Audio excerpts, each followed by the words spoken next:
오늘 본문의 말씀은 이렇게 시작합니다. 이 말씀을 하심에 많은 사람이 믿더라. 여러분, 요한복음에 흔히 나오지 않는 말씀입니다. 특별히 요한복음에서 예수님이 유대인들과 대화하시는 중에, 유대인들의 지도자라는 사람들과 대화하는 중에 이런 배경의 말씀이 나온 적이 거의 없죠. 예수님이 말씀을 베푸셨는데 그 결과로 어떻게 됩니까? 많은 사람이 예수님의 말씀을 믿습니다. 별로 이런 일이 일어나지 않거든요. 예수님을 부정하죠. 근데 오늘 본문은 예수님의 말씀을 믿더라라는 말씀으로 시작합니다. 근데 그 다음 말씀이 믿으면 좋은 거 아니에요? 믿으면 전부 된 거 아닙니까? 여기서 요한복음 8장이 맞추면은 제일 좋을 것 같아요. 근데 요한복음 8장이 여기서 마치지 않습니다. 다시 말해서 예수님의 말씀을 믿는 것에서 모든 게 맞춰지지 않는다는 거예요. 단순히 예수님이 하신 말씀을 내가 믿습니다라고 해서 신앙이 거기에서 끝나지 않는다는 겁니다. 많은 사람이 믿었음에도 불구하고 예수님이 거기에서 한마디 더 하시죠. 그러므로, 인과관계죠. 너희가 믿었으므로, 너희가 내 말을 지금 믿는다고 했으므로, 그러므로 예수께서 자기를 믿은 유대인들에게 이르시되 자기 말을 믿은 유대인들에게 말을 합니다. 소위 예수님을 믿는다고 하는 사람들에게 말을 합니다. 너희가 내 말에 거하면 참으로 내 제자가 되고, 믿는다고 다 하나님의 제자가 아니라는 겁니다. 믿는다고 신앙의 끝이 아니라는 거죠. 너희가 정말 내 말을 믿으면, 그러므로 너희가 내 말에 거하면 참으로 내 제자가 되리라 라고 말합니다. 참으로 내 제자가 된다라는 말은 거짓으로 내 제자가 된 사람도 있다라는 말입니다. 예수님을 믿는다라는 신앙 고백, 나 그리스도인이야, 난 그리스도인을 믿어 라고 말한 것에서 그친 사람은 참 제자가 아닐 수도 있다라는 말이에요. 참 제자가 된다라는 말은 예수님을 믿는다고 말한 사람 가운데 거짓 제자도 있다라는 말입니다.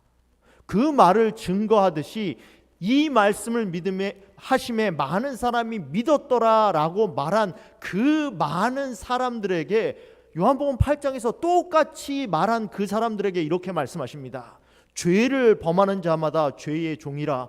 예수님을 믿는다고 말한 그 사람들에게 너는 죄의 종이야 라고 말을 합니다. 예수님을 믿는다고 고백한 그 사람에게 너희는 너희 아비 마귀에게서 났으니 너는 마귀의 자식이야 라고 말을 합니다.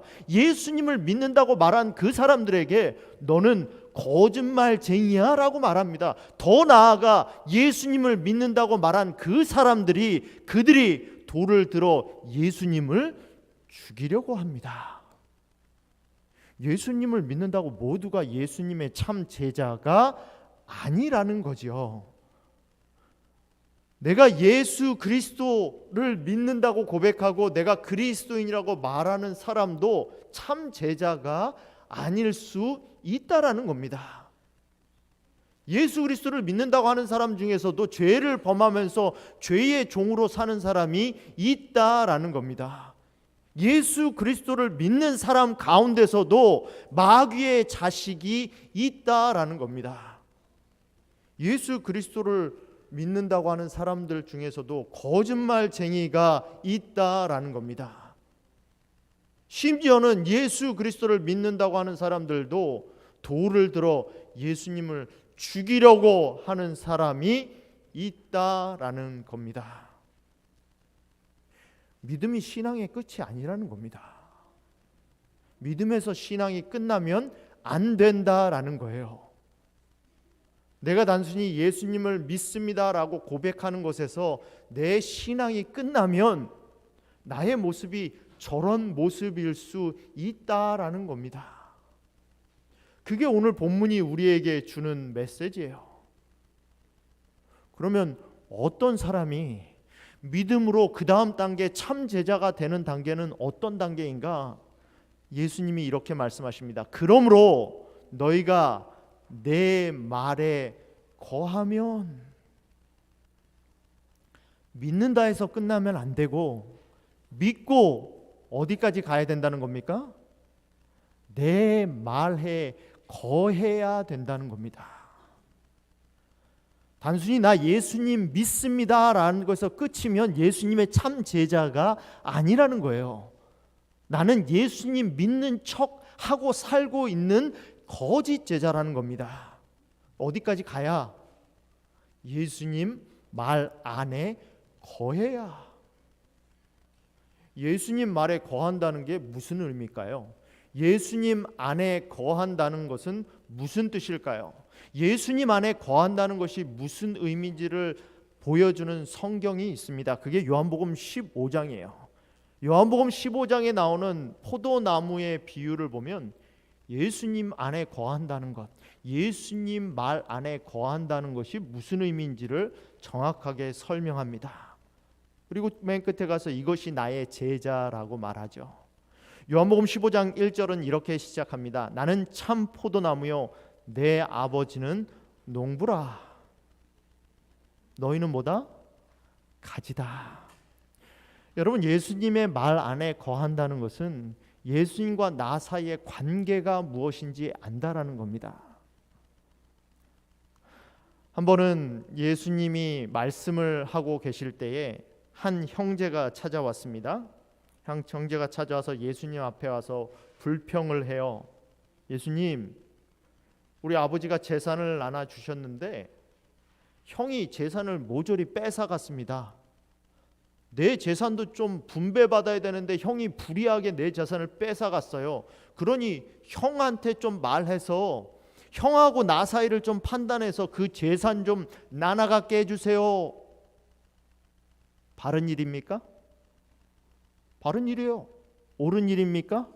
옳은 일이에요. 정당한 일입니까? 정당한 일이에요. 법률에 따라, 율법에 따라 정당하게 재산을 나눠주세요. 근데 예수님이 정당하게, 바르게, 의롭게 요청한 질문에 대해서 이렇게 대답합니다. 이르시되 이 사람아, 누가 나를 너희의 재판장이나 물건 나누는 자로 세웠느냐? 예수님은 우리가 정당하다고 말하는 것에 관여하는 걸 원하지 않으십니다. 누가 예수님이 우리가 문제 생기면 문제 해결사로 예수님을 부를 때 예수님은 그거 관여 안 하신다는 거죠. 그게 의로운 일이건 불의한 일이건 상관없다라는 겁니다. 누가 나를 너 문제 해결사로 나를 세웠니? 내가 언제 너 문제 해결사 된준다고 했어? 내가 언제 너의 재판장이 되고 물건 나눠준 자로 된다고 했니? 예수님은 그거 관심 없다라는 거죠. 예수님 말 안에 거한다는 것은 예수님과 나 사이의 관계가 무엇인 줄 아는 거예요. 하나님은 포도원 농부고 예수님은 포도나무고 우리는 가지니 농부가 와서 가지가 열매 맺게 하기 위하여 가지를 쳐내는 일, 그것이 예수님이 우리에게, 하나님이 우리에게 가지고 있는 관심이라는 겁니다. 예수님은 다른 건 관심 없으세요. 우리가 가지고 있는 관계가, 예수님과 우리가 맺고 있는 관계가 바른 관계가 돼야 된다는 겁니다. 내가 어떻게 예수님과 나의 관계를 어떻게 생각하느냐?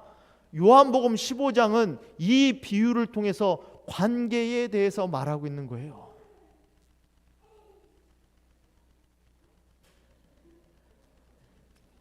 어떤 관계인가?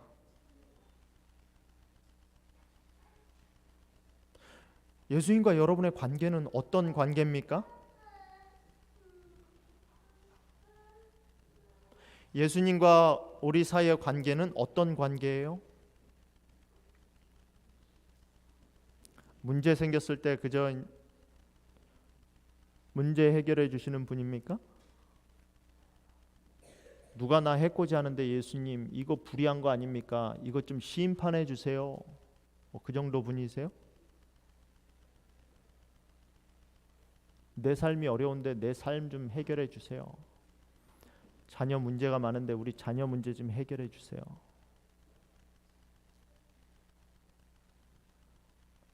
예수님 말 안에 거한다는 것은 예수님과 나 사이의 관계가 무엇인지 명확히 아는 것을 의미합니다.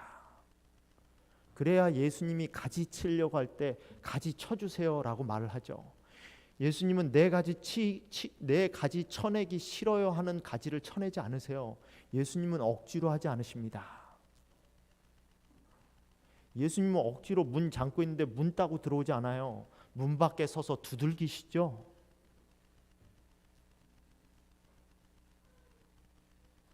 내 말에 거한다는 것은 예수님과 나 사이의 관계가 뭔지 명확히 아는 것을 의미합니다.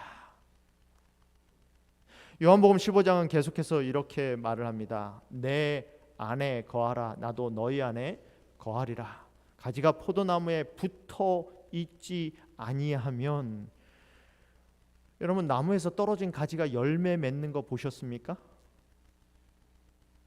나무에서 떨어져 있는 가지가 열매 맺는 거 보셨어요? 사과나무에서 우리 여기 베리가 많이 열려가지고 우리 아이들이 안식일마다 베리 따느라고 굉장히 수고가 많은데 나무에서 떨어진 가지에서 베리가 열린 거 보셨습니까?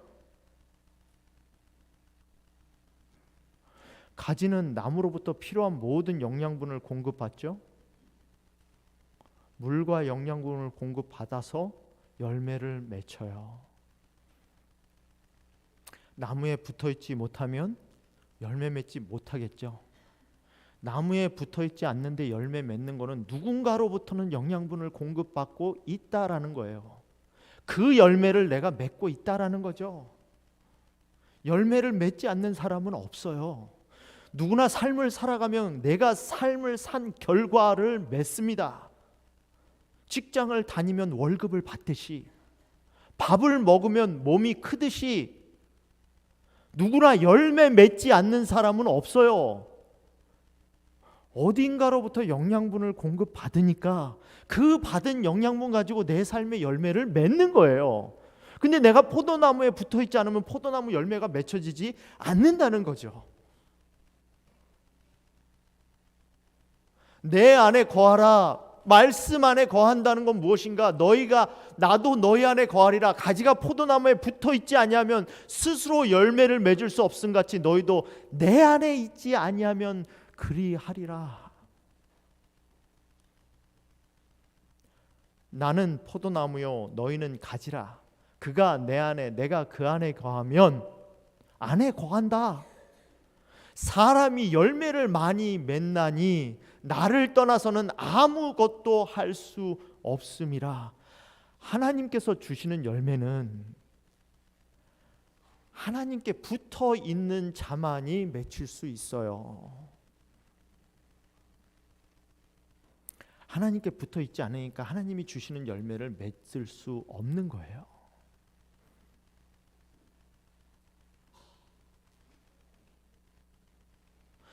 물은 내게 붙어 있어 열매를 맺지 아니하는 가지는 아버지께서 그것을 제거해 버리고 물은 열매를 맺는 가지는 더 열매를 맺게 하려 하여 그것을 깨끗하게 하시느니라. 그래서 한글 성경에서는 깨끗하게 한다, 제거해 버린다 이렇게 적혀 있는데 영어 성경을 보면 프루닝이 뭐죠? 가지치기. 농사 지어본 분들은 아시잖아요. 튼실한 열매 맺으려면 열매 못 맺히는 어영부영한 가지는 쳐줘야 돼요. 그렇지 않으면 튼실한 열매를 못 맺어요. 여러분 우리 삶 가운데 내가 가지고 있는 시간과 정력과 정신력을 기울이지 않고 벌어지는 일은 하나도 없어요. 그렇게 내 정신력과 시간과 정력이 잘못 들어가는 가지를 쳐내줘야지 하나님께서 주시는 열매를 맺을 수 있는 가지로 모아진다라는 거죠. 그래야지 사랑이 맺힌다는 거예요. 그래야지 믿음이 맺힌다는 겁니다. 그래야지 믿음이 인내가 맺혀진다라는 거예요. 그래야지 소망이 맺혀진다는 겁니다. 엉뚱한 대로 에너지와 시간이 소비되고 있는데 그 가지를 쳐내지 않으면 사랑의 열매를 맺혀져야 되는 가지에 에너지가 공급이 안 되니까 열매를 맺힐 수 없다는 거예요. 그게 가지치기예요. 그게 프루닝이에요. 그걸 누가 하세요? 하나님 아버지가 하세요. 그게 말씀 안에 거한다는 거예요. 내 말 안에 거한다는 거예요. 내 말 안에 거한다는 의미가 뭡니까? 내 계명을 지키면 내 사랑 안에 거하느니라. 하나님의 말씀 안에 거한다는 게 무엇인가? 하나님의 계명을 지켜서 하나님 앞에 순종한다라는 말이에요. 하나님 앞에 순종할 때 격가지가 처진다는 얘기입니다. 엉뚱한 일 하고 있는 가지가 처진다는 얘기예요. 언제? 하나님께 순종할 때. 그때 격가지가 처진다는 얘기예요.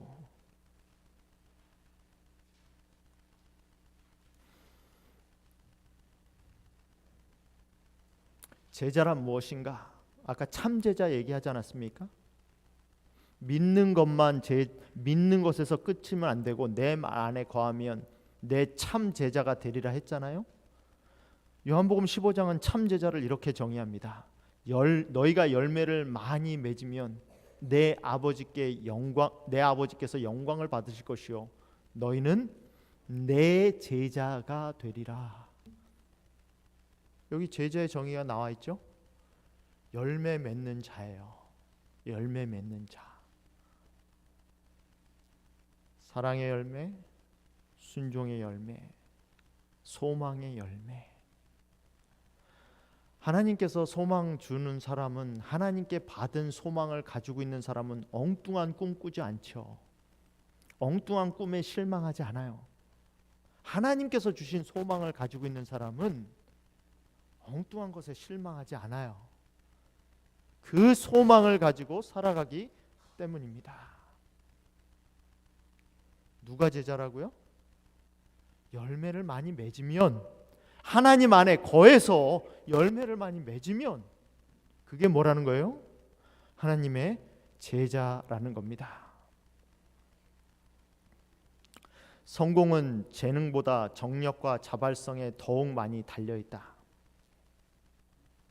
우리로 하여금 받으실 만한 봉사를 할 수 있게 하는 것은 훌륭한 재능이 아니라 매일의 의무를 양심적으로 수행하고 만족히 여기는 정신, 다른 사람들의 복리에 대하여 소박하고 진실한 관심을 가지는 정신에 있다.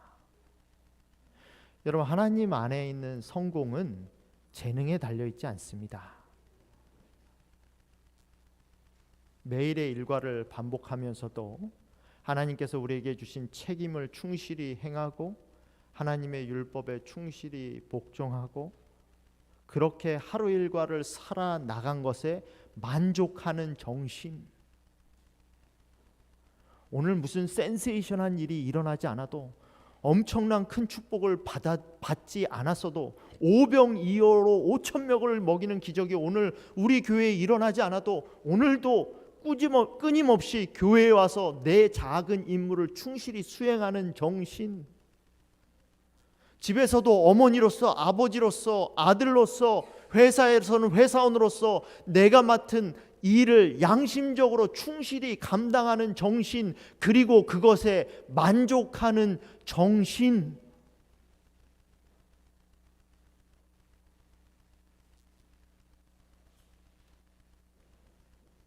내 자신의 삶뿐만 아니라 내 주위에 있는 사람들의 복리에 대하여 소박하고 진실한 관심을 가지는 정신.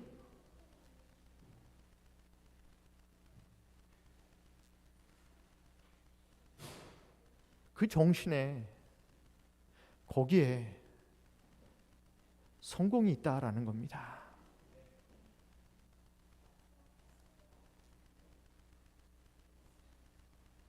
이렇게 예수님께서 참 제자가 된 사람에게 이런 말씀을 하세요. 내 말 안에 거하는 자는 내 참 제자가 되리라. 그리고 이렇게 말씀하세요. 진리를 알지니 진리가 너희를 자유롭게 하리라. 무슨 자유를 말씀하시는 거죠? 여기 오늘 감옥에 갇혀 계신 분 계십니까? 내 삶을 사는데 오늘 누가 나를 강요해서 교회에 오신 분 계세요? 예수님 말씀 듣기 싫은데 선택의 여지가 없어서 오늘 여기에 앉아 계시는 분 혹 계십니까? 혹시 계시더라도 축복입니다. 혹시 그렇게 해서 어쩔 수 없이 오늘 교회 오셨더라도 축복입니다. 우리 다 자유 가지고 있어요. 근데 여기서 예수님이 자유를 언급합니다. 무슨 자유를 말하는 거죠? 똑같은 의문을 유대인들이 갖습니다. 그들이 대답하되 우리가 아브라함의 자손이라 남의 종이 된 적이 없거늘 어찌하여 우리가 자유롭게 되리라 하느냐. 나 자유 있는 사람인데, 감옥에 갇힌 사람 아닌데, 내 자유의지로 지금 여기 있고 자유의지로 말을 하는데 무슨 자유? What are you talking about? What freedom? 무슨 자유 말하는 거지? 내가 자유인인데, 내가 자유롭게 내 의지로 살고 있는데 지금 무슨 얘기하는 거야?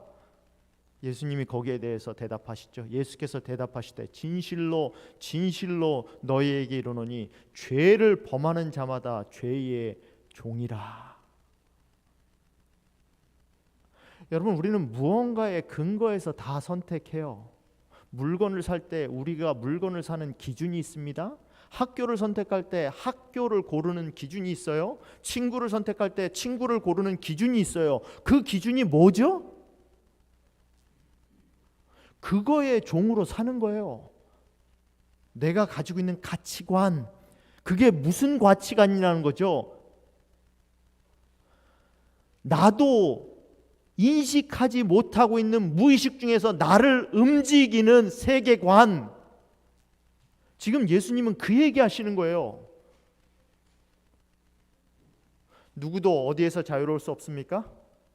죽음에서 자유로울 수 없어요. 왜? 죄의 삭은 사망이기 때문에. 죄 중에서 자유로운 사람이 없다라는 거죠.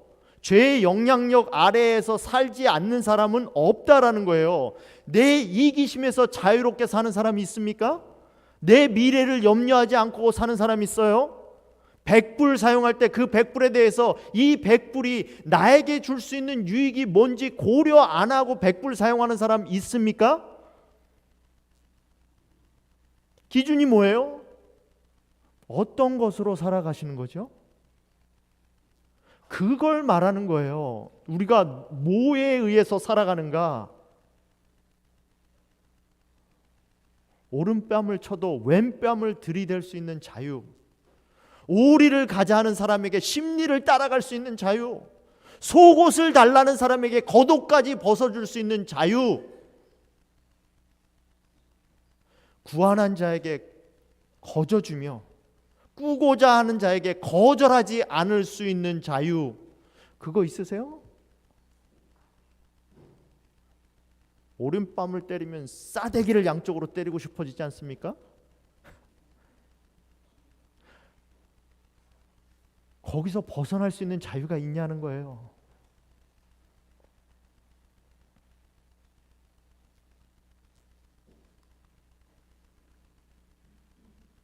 오래 참을 수 있는 자유 말입니다. 온유할 수 있는 자유, 시기하지 않을 수 있는 자유, 자랑하지 아니하고 교만하지 않을 수 있는 자유, 무례히 행치 않을 수 있는 자유, 내 유익을 구하지 않을 수 있는 자유, 화내지 않을 수 있는 자유, 악한 것을 생각하지 아니할 수 있는 자유, 불의를 기뻐하지 아니하고 진리와 함께 기뻐할 수 있는 자유, 모든 것을 참을 수 있는 자유, 모든 것을 믿을 수 있는 자유, 모든 것을 바랄 수 있는 자유, 모든 것을 견딜 수 있는 자유. 지금 그 얘기하고 있는 거예요. 그 얘기. 그 자유를 갖고 있냐라는 거예요.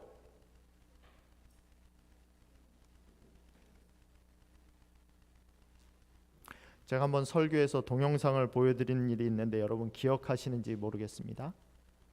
제가 예전에 목회하던 교회에서 한 여청년이 간증을 한 간증이었어요. 이 여청년이 처음으로 돈을 벌었습니다. 어머니 아버지를 떠나서 미국에서 유학 생활하고 있는 여청년이에요. 과외를 해서 돈을 벌었는데 120불을 받았습니다. 근데 신명기서를 읽다가 이스라엘 백성들이 가나안 땅에 정착했을 때 첫 소산물을 하나님께 드렸다라는 성경절을 읽었어요. 그래서 120불을 하나님께 다 드립니다. 뭐 120불 작은 돈이지만 그래도 하나님께 전부 뭐 11금 떼서 12불 드리고 이런 게 아니라 120불 전체를 드렸어요. 그렇게 드리고 나니까, 그리고 난 다음에 이 청년이 저희 교회에 학생 전도사로 채용됐어요. 약학대학을 들어가서 약학과를 전공한 청년인데 학생들을 좀 제대로 가르쳐 보겠다고 앤드루스 신학대학원을 들어갔어요. 약사입니다. 신학생 아니에요. 그 뜻이 가르쳐서 우리 교회 전도사로 삼았습니다. 그래서 이 청년이 하루아침에 돈을 한 번도 안 보던 이 여청년이 1200불 월급을 받게 생겼어요. 와, 하나님께 첫 소산물을 드리니 하나님께서 나에게 10배로 주시네. 이 청년이 1200불을, 그래도 좀 큰 돈이죠, 고스란히 다 하나님께 바쳤습니다. 첫 소산물을 하나님께. 3년 동안 저희 교회에서 전도사 생활을 했어요. 그리고 신학대학을 마친 다음에 약사로 취직했습니다. 약사로 취직한 다음에 첫 달 봉급이 12,000불을 받았어요. 이 청년이 12,000불 가지고 뭐 했을까요? 첫 소산물을 하나님께 12,000불을 다 드렸어요. 첫 달 월급을. 그러면서 이 청년이 간증을 합니다. 저는 가슴이 뛰어요. 하나님이 나에게 무엇을 통해서 12만 불을 주실지 가슴이 뛰어요. 이게 자유예요. 이게 자유. 120불을 놓아봤으니까 1200불을 놓을 줄 아는 거예요. 1200불을 놔봤으니까 12,000불을 놓을 줄 아는 거예요. 돈이 지배하는 것이 아니라 돈에서 자유로운 거죠. 얼마 전에 저희 교회 여지사님으로부터 카톡을 받았어요. 이 여지사님이 흥분해서 저에게 아침 일찍 카톡을 보냈습니다. 목사님, 너무 놀라운 일이 벌어졌어요. 목사님이 지난번에 설교하셨죠? 첫 소산물을 드렸다고. 그래서 이 지사님은 2배로 받았다고 기억을 하시나 봐요. 저는 10배라고 말씀드렸는데 2배로 받았다고 그랬잖아요. 제가 돈이 생겨서 그걸 전부 드렸어요. 그러면서도 반신반의했습니다. 나에게도 그런 일이 일어날까? 딱 2개월 지난 후에 목사님, 제가 배로 받았어요.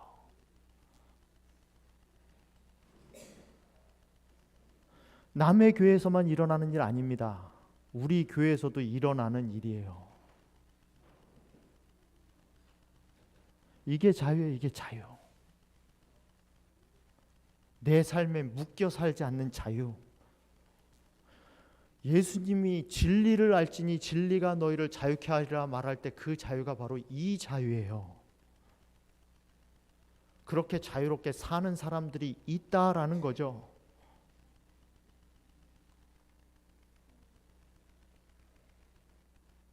종은 영원히 집에 거하지 못하되 아들은 영원히 거하나니.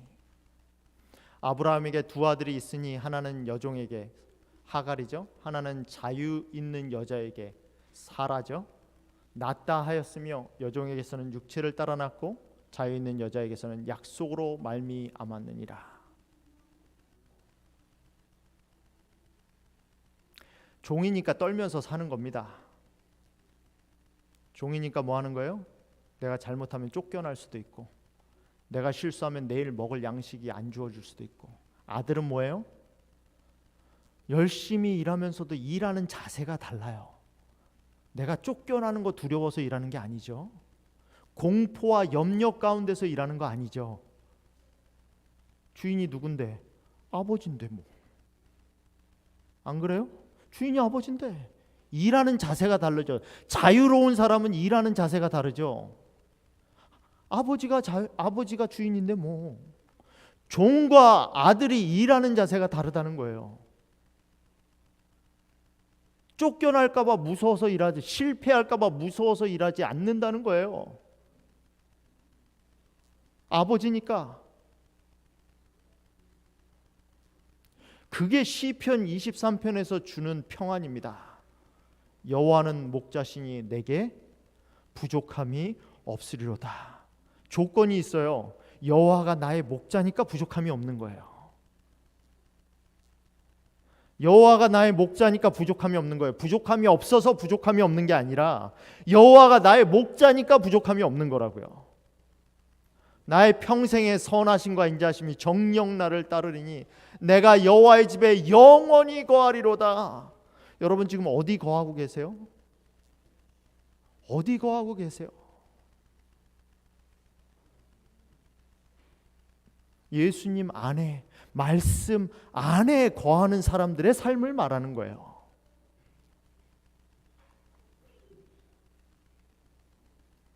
진리가 뭐죠? 아들이 주는 진리가 뭡니까? 말씀이 육신이 되어 우리 가운데 거하심에 우리가 그의 영광을 보니 아버지 독생자의 영광이요 뭐와 뭐가 충만하더라? 은혜와 진리가 충만하더라. 진리가 뭐예요? 예수님이에요. 내가 곧 길이요 뭐요? 진리요 생명이니. 진리가 뭐죠? 예수님이에요. 진리를 알지니 진리가 너희를 자유케 하리라. 무슨 말이에요? 예수님을 알지니 예수님이 너희를 자유케 하리라 그 말이에요.